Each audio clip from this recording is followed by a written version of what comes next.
Bueno, Juancho, buenos días. Muy buenos días. Son buenos, ¿eh? Son buenos. Y estamos en las canteras con marea vacía, con la barra al fondo. Y yo quería plantear esta entrevista, te la quería hacer aquí por muchos motivos. Primero, por lo que para ti significa esta playa. Segundo, por lo que significa esta barra, este mar, por lo que significa aquel horizonte, tus ancestros. Pero también porque quería trazar un triángulo, fíjate. La idea era trazar una figura geométrica, en mi opinión, perfecta, y tocar 3 puntos en esta entrevista, que sería un triángulo, me gustaría el primero que fuera la playa, que fuera tu infancia. El segundo quiero que sea La Palma, el Festival Hispanoamericano que se acaba de celebrar, valorar su importancia, hablar de lo que se ha vivido, lo que se ha vivido 3 años en La Palma. Y el tercero, Madrid y la Cátedra Vargas Llosa. Quería en 20-21 minutos acercarme a todo eso, pero primero te quería traer a la playa, a tu infancia. Si miras a la barra, si miras a las canteras, ¿cuál es el primer recuerdo que te aparece? Yo vivía 4 o 5 años en la calle Sargento Llagas, en una casa que daba a la calle Sargento Llagas y a la avenida Marita. Y bajaba por ahí y estaba todo el día en la playa. Y lo que me queda de cuando veo la barra y veo la playa es un recuerdo muy nítido y un olor muy nítido de mar, mezclado con sal, con arena, con sol y con yodo. Y un recuerdo feliz del alicio que entraba desde la isleta. De manera que para mí es no solo un refugio y un recuerdo, es un acto de sanación. Mirar la playa, estar en la playa, llegar en fin, para mí Las Palmas de Gran Canaria no se reduce a la playa, pero el lugar más sagrado para mí que hay en la ciudad es la playa. Y la playa como materia literaria, quiero decir, la playa viene a ser un poco tu Magdalena Proustiana, ¿no? En el sentido de lo que estás escribiendo ahora en tus memorias, en la playa, e incluso en 4 veces mariposa, me imagino. Yo no puedo liberar el recuerdo de la infancia y el recuerdo de la niñez feliz y el recuerdo de la primera juventud de la playa. Pero es que después ya en lo que es el aprendizaje sentimental de la vida, la playa de las canteras ocupa un lugar fundamental. Es una huella que yo tengo en los afectos del alma que de ninguna manera se borra. Es decir, yo estoy en Madrid en mi casa y tengo recuerdos felices y el primero que tengo es la playa. O sea, que la playa, además, como materia literaria, entra de lleno como protagonista en la novela que tengo en ciernes. Larga novela. ¿Tendrá que habláramos de ella? Larga novela que se titula Ulises en la playa y que pertenece a una pentalogía, ese es mi proyecto, a 5 novelas de las cuales ya están escritas 2 y media.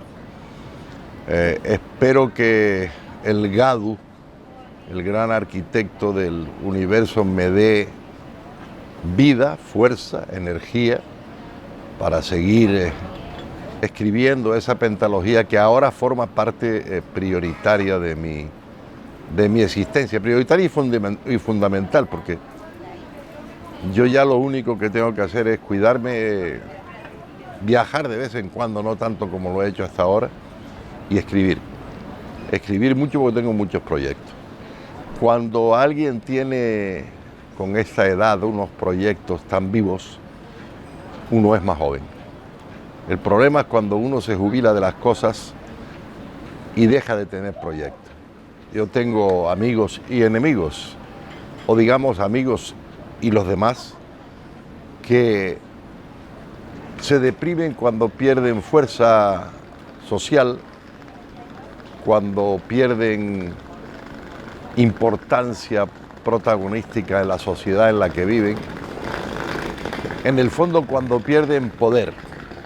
cuando pierden una situación, cuando creen que pierden una situación de privilegio, se retiran o los retira la vida o la empresa o todo lo demás y la misma sociedad y creen que ya están muertos en vida. Y es la mejor manera de morirse en vida, pensarse retirado. Yo no, yo tengo ahora por delante poder venir a la playa cuando quiera, escribir un par de horas al día, tener los sentidos puestos en las canteras para escribir esa novela que es la cuarta novela de la pentalogía. La primera es Las naves quemadas, del año 82, la segunda es El árbol del bien y del mal, la tercera es 4 veces mariposa, la cuarta es Ulises en la playa y la quinta es El huerto de las flores. Ese es el proyecto. Háblame de 4 veces mariposa. No, 4 veces mariposa, Santiago, está inspirada, no basada. Hay una gran diferencia entre algo o alguien, o algo y alguien que te inspira y basar un relato de ficción en una vida. En el origen está Mercedes Pinto, que en la novela se llama África Mercedes Rejón, porque toda la historia de la pentalogía gira en torno a los rejones desde la conquista hasta ahora. Pero en el 90% de la novela es ficción. Es decir, yo empiezo por documentarme, por conocer a fondo, además familiarmente, la vida de Mercedes Pinto, porque es Mercedes Pinto de Armas, de mi familia Armas de Agaete, por parte de madre, Armas Clos en este caso. Y empiezo por conocer la vida de Mercedes Pinto a fondo, familiarmente, oída verbalmente desde las nietas, las bisnietas, la hija, y después hago mi personaje, hasta tal punto que hasta la hija, la nieta y la bisnieta se han convertido, que son las 4 mariposas, se han convertido en personajes importantes de la novela. Pero no quisiera llamar a engaño, yo no estoy haciendo una novela sobre Mercedes Pinto. Voy a tomar elementos de la vida de Mercedes, pero transformados y trastornados por elementos de ficción. Una novela que esté demasiado relacionada con la realidad de una tierra y con la realidad de sus protagonistas no me interesa. Eso es una especie de visión novelada de una biografía y de una geografía, y no tengo mayor interés en hacer eso. Tengo interés en hacer una ficción de un elemento real y de una geografía real. Hablas de armas. Yo recuerdo en tus memorias que cuentas que de niño, de joven, tenías palomas y llegaste a tener una familia de palomas. Paloma mensajera. Mensajera, familia Armas, ¿no? No. En mi familia nadie ha tenido palomas sino yo. Por eso. Pero voy al hilo de esto, Juancho, porque quería que me hablaras ese joven que está en la azotea con palomas mensajeras, ese joven que está en la calle de la Rocha, creo que las palomas en la zona de Vegueta. Veía volar esas palomas y ese joven, yo creo que lo que soñaba todo el tiempo era volar lejos, y lo que hizo toda su vida fue volar lejos. No volar lejos, volar alto. Volar alto y volar lejos. Pero para volar alto hay que volar lejos. Por eso. Es que volar alto... Pero volaste voluntariamente, saliste, o también te empujaron a salir cuando el Consejo de Guerra, el ninguneo y toda la situación que mira, ya esas cosas están superadas. Pero en aquella época en las islas, en la isla esta donde vivíamos, en la ciudad esta, yo no tenía parientes intelectuales. Algunos amigos de la generación de aquí del 50 les faltaba muchísima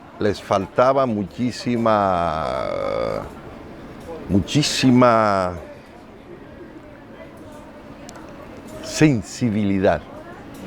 Estaban todos muy imbuidos de la isla, muy sometidos a las costumbres al sistema político franquista con mucho miedo, esto reducía todas las posibilidades de un pensamiento libre y de un libre pensador futuro. De manera que yo, a pesar de tenerlo casi todo aquí, decidí voluntariamente, por el peso de un montón, por la pesadumbre de un montón de cosas, entre las cuales estaba también la soledad. Porque por mucho que yo fuera callejero, por mucho que yo tuviera las simpatías de una serie de gente, yo no estaba cómodo. Estoy mucho más cómodo cuando vengo ahora. Y por otro lado, Santiago, Madrid había sido para mí, y Barcelona, los dos, eran dos mundos donde descubrí la libertad, donde podía estar en soledad, pero no estaba nunca solo, estaba conmigo mismo. Y esto ha hecho mi vida. Es decir, proponerme la pregunta de ¿qué le debes a Canarias? Es un error. Proponer si me fui voluntariamente o no a Madrid es un error. Las cosas son al final más complejas que los que uno incluso ha planteado en origen. Nunca me he desvinculado de las islas, nunca me he desarraigado. He criticado mucho el estado de las cosas en las islas, sigo criticándolo, me preocupa mucho lo que veo, muchísimo. ¿Qué te preocupa sobre todo? Pues me preocupa el poco cimiento cultural que tiene el archipiélago para soportar lo que se le está viniendo encima y lo que realmente ya está dentro, sin que en la práctica se den cuenta los ciudadanos de Las Palmas, algunos sí, pero que puede provocar eso, cierta gran inquietud que no se sabe cómo puede terminar. Por ejemplo, la situación geográfica, que es un beneficio para el turismo, pero el insular es muy dejado de la mano de Dios, cree que su inversión es el cielo, que su inversión es la gran naturaleza que le ha dado la propia isla. Cree que como eso ya está dado, hay que vivir bien y no preocuparse de una mayor cosa. Miren, la inmigración que yo estoy viendo, lo digo con harto dolor del alma, no se integra. Es una inmigración que se va comiendo la memoria histórica del ciudadano cotidianamente.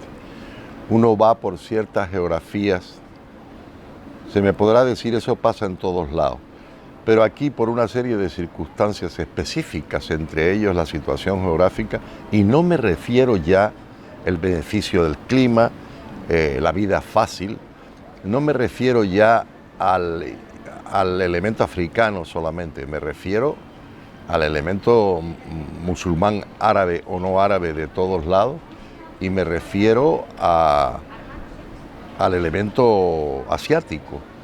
Bueno, pero eso ha pasado en San Francisco, pero mire, esos países, Madrid, Barcelona, esas ciudades, el resto de España, por la situación geográfica también sufre esa inmigración, y sufre el mal acierto de la no integración. Hay una confusión tremenda entre el multiculturalismo y el multirracismo. Y es una confusión de escuela que la gente no tiene en cuenta. Hablan de multiculturalismo. El multiculturalismo es el triunfo del nacionalismo peor del mundo. Porque lo que se hace en las ciudades es la no integración y el no mestizaje. Al revés. Lo que se hace es crear, esto no es una teoría mía, esto no es una tesis que yo sostenga, esto es elementos que ya han sido estudiados a fondo en todas las grandes universidades del mundo, incluidas las norteamericanas que viven en una sociedad multirracial. Pero el terrible problema es la no integración y la creación de guetos interiores que reproducen y multiplican por la facilidad de la vida los vicios de origen que traen quienes vienen que no se quitan con el mundo civilizado y que ni siquiera aceptan las leyes, aceptan los derechos y los exigen, y creo que está bien que se exija, pero no aceptan los deberes. Y eso ocurre incluso con los sudamericanos en el resto de España, que conocen la lengua, conocen todo, no aceptan los deberes, les cuesta mucho trabajo la integración. Lo repito, reproducen y multiplican los errores de los que se escapan y crean miserias como si fueran costumbres propias de esa raza o de esa condición humana. Yo soy contrario a las razas, tú sabes que yo soy, cuando me dicen cuál es su ideología, digo la ideología mestiza. Y en realidad la piel no es nada más que una máscara. Lo que hay que tener en la cabeza es una realidad firme de consagración del mestizaje. Y eso me preocupa mucho. Me preocupa que se pierda la huella de la tradición histórica insular. Me preocupa que en lugar de mestizaje haya elementos externos que no influyen en el mestizaje, que no se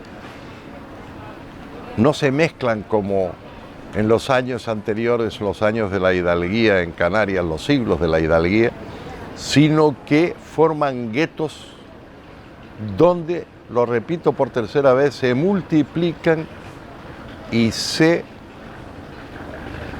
reproducen los errores de origen. Si se escapan de la miseria, que tienen derecho, si se escapan de las pestes que ahora nos acucian también, si se escapan de un modo de vida miserable también moralmente, si se escapan de todo eso, tendríamos que entenderlo y exigir los mismos deberes que tenemos nosotros. Yo, por ejemplo, cuando amigos gitanos me dicen, yo tengo mis costumbres, pero las costumbres, mentalmente soy un francés, y desde la Revolución Francesa, que yo creo que es la gran revolución que ha tenido la humanidad en Occidente, nos ha hecho como somos para bien y para mal, el ciudadano francés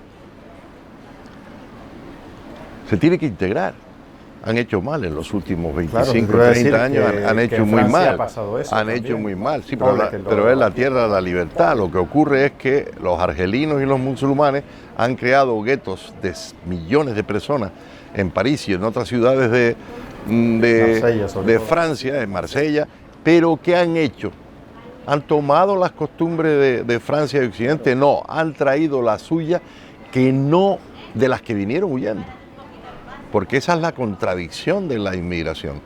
Vienen huyendo de unas costumbres que multiplican y reproducen la miseria, la falta de higiene. Pero quizás no es eso también consecuencia de un declive, de un deterioro de la educación en los países, o sea, de la fuerza de la educación que a la segunda y tercera generación, porque siempre ha habido inmigración, pero esa primera, segunda generación se forma parte de lo mismo. Claro, la educación pública sobre todo. Estoy diciendo la debilidad.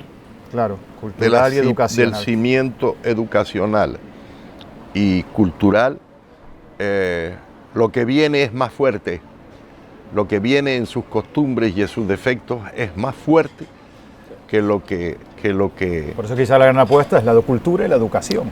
La gran apuesta, yo siempre... el tejido cultural de escala para no confundir el mensaje, quiero decir. Siempre le digo a la gente aquí que, hombre, puede pasar uno por pedante, ¿no? Pero me da igual, que hay que invertir en tres cosas. Lo divertido es que yo encuentro aquí animales, bueno, en todos lados, claro, pero aquí también que me dice, eso no da de comer. No, lo divertido y lo triste. La educación, hay que invertir en tres cosas en Canarias, desde mi punto de vista de ciudadano. La educación y la educación. La cultura, cuando tú tienes educación, es una consecuencia de la educación. Y la falta de educación provoca no comprensión del territorio que se está viviendo, provoca una especie de nacionalismo analfabeto, que lo es por sistema, provoca una reivindicación divina,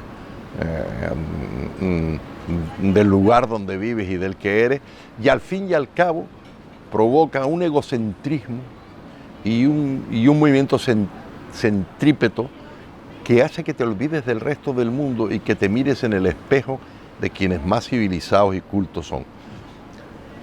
Tengo que recordar que por regla general, las sociedades más ricas del mundo son las más educadas. Luego cometen errores como la Alemania de Hitler, luego cometen errores por el nacionalismo, cometen ese tipo de errores por la convicción de que ellos son mejores que los demás y que son finalmente una raza. Y ahí está todo el... Pero si se mezclaran, si el alemán se mezclara en Canarias, si el negro africano, aunque sea musulmán y porque es musulmán, se mezclara en Canarias, iba ablandando e integrándose en una... Yo soy un occidental, yo soy occidental y redentor.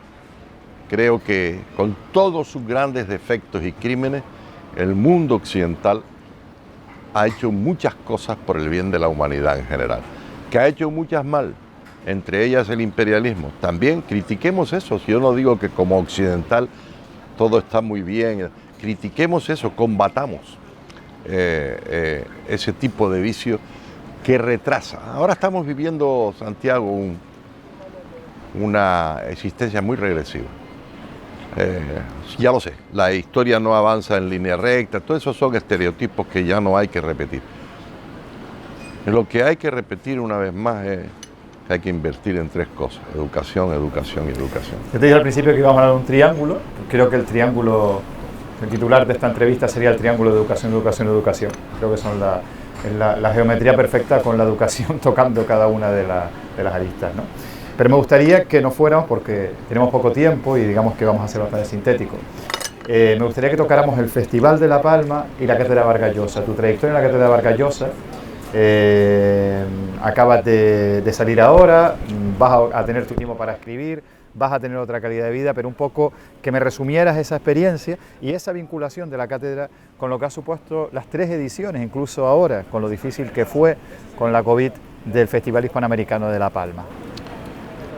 He trabajado mucho en la cátedra, en el fondo la fundé yo con mi idea y una idea que se transmitió a la biblioteca virtual, a la Fundación Biblioteca Virtual Miguel de Cervantes, y que Manolo Bravo, director general de la biblioteca, acogió con una seriedad profesional y una vista de visionario espectacular, y que resultó un éxito. El futuro de la cátedra ya no está en mis manos, me he desvinculado totalmente. Cuando uno sale de los sitios, debe salir de la mejor manera posible. De la mejor manera posible que sabe, de la mejor manera posible que quiere y de la mejor manera posible que lo dejan. Estoy bastante satisfecho de mi escapada hacia la jubilación de la cátedra. Pero el Festival de La Palma no es de la cátedra. La cátedra fue un patrono más del festival y por lo tanto yo deseo vivamente que continúe siendo un patrono, pero no dirigirla. Melini, que es el director del festival, y las instituciones de la isla de La Palma y las instituciones del archipiélago no son en absoluto, no forman parte de la Cátedra Vargas Llosa. Si la Cátedra Vargas Llosa en el futuro, este es mi deseo, quiere seguir participando en las mismas condiciones o en las condiciones que se pacten con el Festival de los Llanos de Aridane, miel sobre hojuelas y maravilla. Pero si la imposición es otra visión del festival y tal, pues yo como miembro del consejo asesor del festival, pues no estaré de acuerdo. Creo que Santiago, si el festival ha funcionado bien con sus pequeñas enemistades y sus historias estas de los que no van y sus críticas dolorosas, entre comillas, de los que se sienten marginados en las islas por no ir y todo eso, esa miriada de escritores que ahora hay en las islas, que son escritores canarios, más que escritores canarios. Entonces se acentúan sobre el término canario, pero no sobre el término que deben acentuar, que es el sustantivo, en este caso, escritores. Yo dispongo de tiempo, no en esta entrevista, pero en la que quieran, para divertirnos debatiendo con criterios lo que hay que debatir con criterios y no con conservadurismo, protagonismo excesivo y estupideces varias. Contra eso siempre estaré. ¿Sabes por qué? Porque estudié mucho. Me batí el cobre en entender el mundo, en ser insular con una visión abierta, lo cual no es ninguna contradicción, sino todo lo contrario. Vamos a ver, yo quisiera explicarlo brevemente. ¿Sí? Vamos a acabar con eso. El horizonte. Vamos a acabar con el horizonte. El horizonte, como decía Derek Walcott, que es de una isla chiquitita de Santa Lucía. ¿Cuántos premios Nobel tiene Santa Lucía? 5 tiene la isla, pero no de literatura, de varias cosas. Es una isla así. Yo siempre digo, ¿por qué la isla de Santa Lucía tiene 5 premios Nobel? Yo puedo explicar por qué la isla de Santa Lucía tiene 5 Nobel. Porque se fueron. Porque se fueron a estudiar a Harvard, fueron a estudiar a Cambridge, a Inglaterra, fueron a estudiar a Oxford, fueron a conocer el mundo y luego ejercieron su profesión y su agradecimiento a la vida en varias partes del mundo y nunca se desvincularon. Yo he estado en Santa Lucía y he visto el agradecimiento de esa isla a los 5 premios Nobel porque están en las escuelas, en las pequeñas universidades, en las calles, en las plazas, los nombres de todos ellos. Es emocionante ver una isla que no tiene ni siquiera 50.000 personas y que vive exclusivamente del turismo normalmente norteamericano y los cruceros, esa disciplina, esa educación que le ha dado su gente civilizada que nació ahí. Y no volvemos al origen de la entrevista. Volvemos al origen, es decir, hemos perdido, lo digo con pesar, hemos perdido 40 años de libertad y democracia y nos damos cuenta, si tenemos un poco de reflexión y memoria, que me temo que no la haya, nos damos cuenta que el único consejero de educación que tenía visión del archipiélago y visión de la educación para el archipiélago, interior y exteriormente, fue el consejero Balbuena del gobierno de Jerónimo Saavedra. Luego vino lo que vino durante 30 y pico años y este es el resultado. Y no se culpe a nadie más de lo que ocurre en el archipiélago más que a nosotros mismos los canarios. Porque el dolor de que no nos tiene en cuenta Madrid, el dolor que España no nos quiere, eso es una estupidez llorona que el nacionalismo insular, que es uno de los peores que yo he conocido en mi vida, siendo todos muy mal, ha llevado a la educación durante 30 años. Así pasa lo que pasa. Las peores costumbres de todos los que vienen, las peores costumbres que nos quedan a nosotros. Es doloroso, es doloroso.